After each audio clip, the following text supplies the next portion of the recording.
Welcome everyone. Welcome to our next interview for the motivational interviewing series. Today we have Dr. Nadir Hagigipur with us.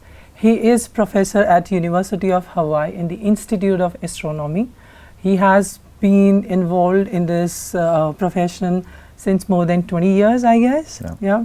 And he has done some of the exceptional science when it comes to the binary planet formation and its calibration.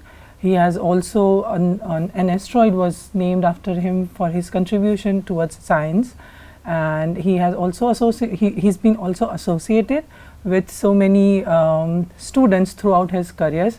So we thought to have him today as our next discussion for the motivational interview. So thank you so much, Nadir, for taking time and absolutely, it's agreeing great to be here. For sitting with us, doing this discussion, and yeah, we are. It's been wonderful to have you here. Thank you so much. It's great to be here. So yeah, I would just start with the basic. Sure. You pursued doctorate in physics, Right. but then later developed your career into planetary science and Right. astronomy. So how was the How was the transition? transition? Yeah, how was it? So it was a bitter and sweet sort of transition. When I was doing physics, I was working on understanding the nature of dark matter, which goes back to about 25, 30 years ago, before the concept of dark energy was introduced.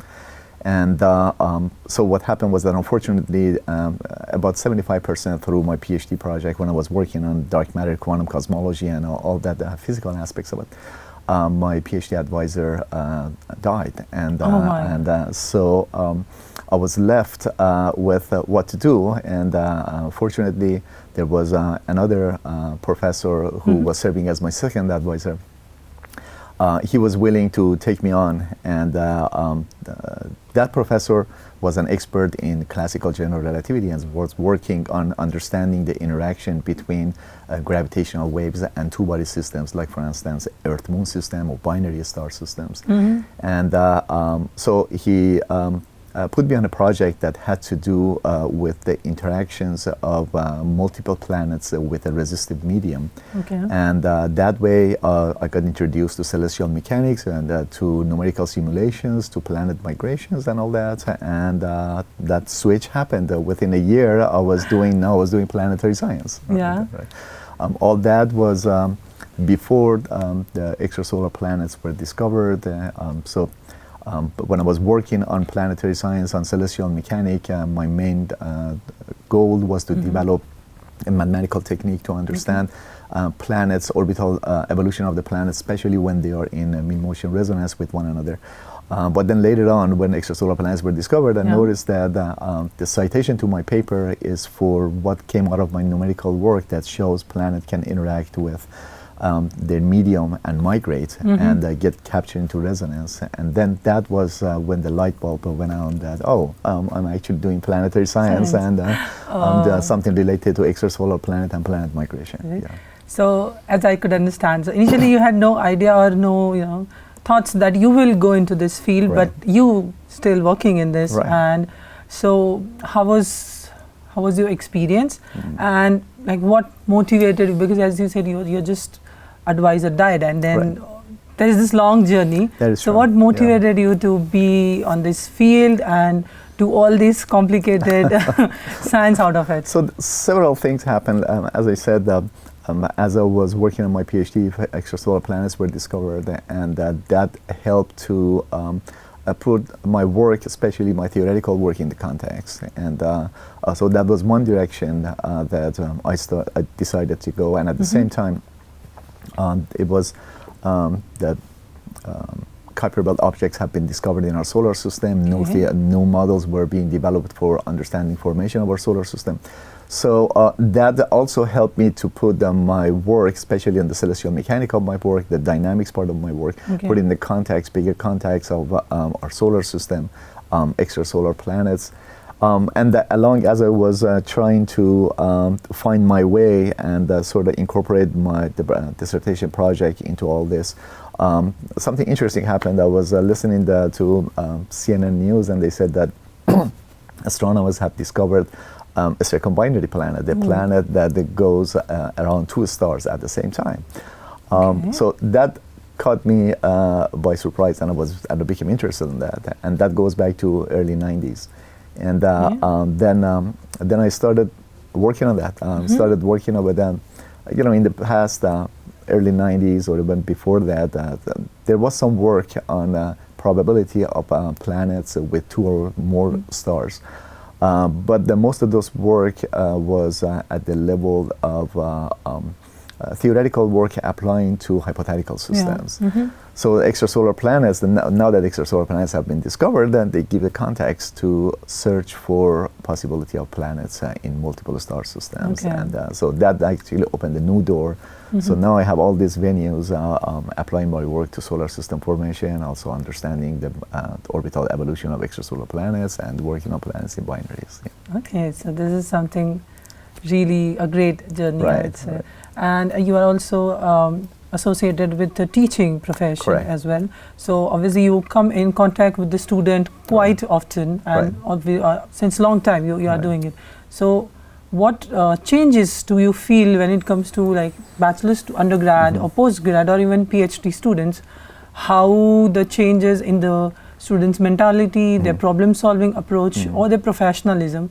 You saw the change before like 20 years, and what do you see now? How those things has been changed?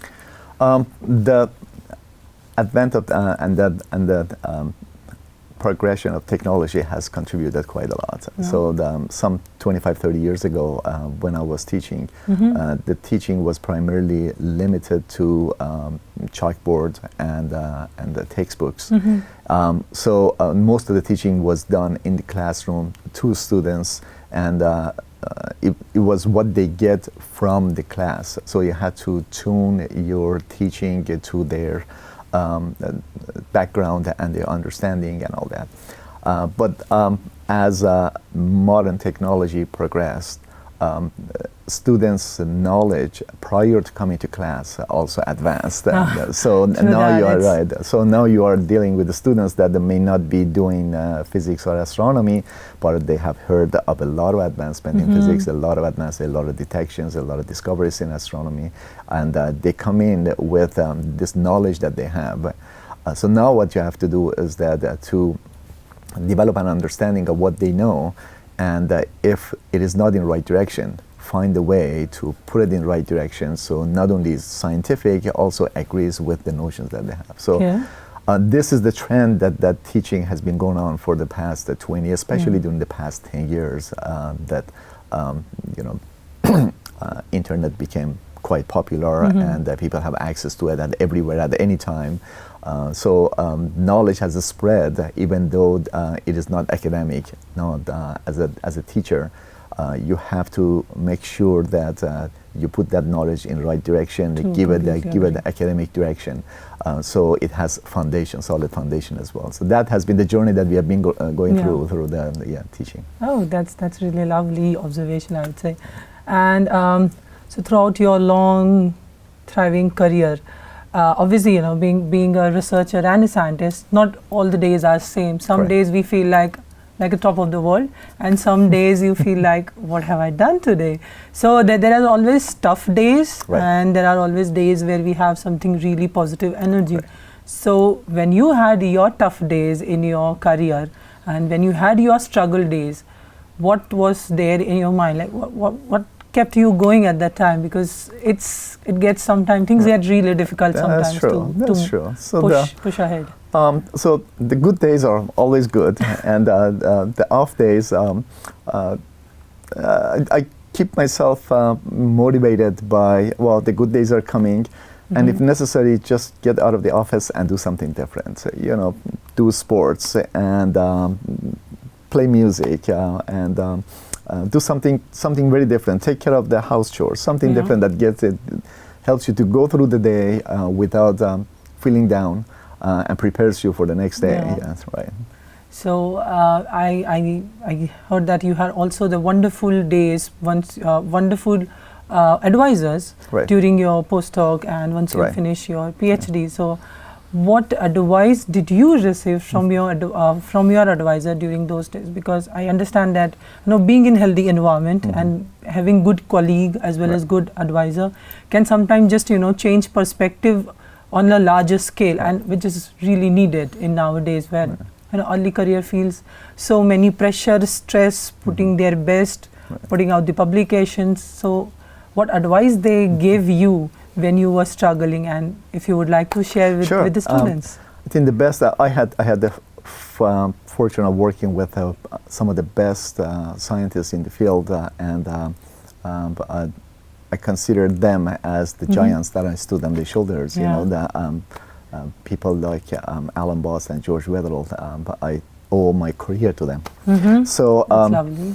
The advice that they gave, basically, the best advice that I got from Alan Boss was that he recognized my physics background and my approach to astronomy and planetary science from the physicist's point of view, and he encouraged that. He encouraged that implicitly and explicitly, and that was the best thing when you see that you're coming from an outside community and now joining a community that has its own structure.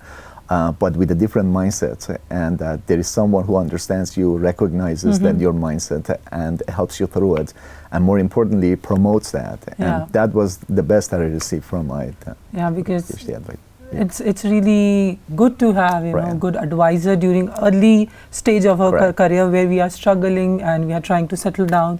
So this was really something wonderful piece of advice I got from you, and I hope those who hear this conversation and hear you, they also can get some piece of motivation from our interview. So thank you so much for sharing your journey and your experience on this level with us and agreeing to doing this. Thank you so much. Thank you very much. Thanks for having me. It was a pleasure. Thank you. Thank you.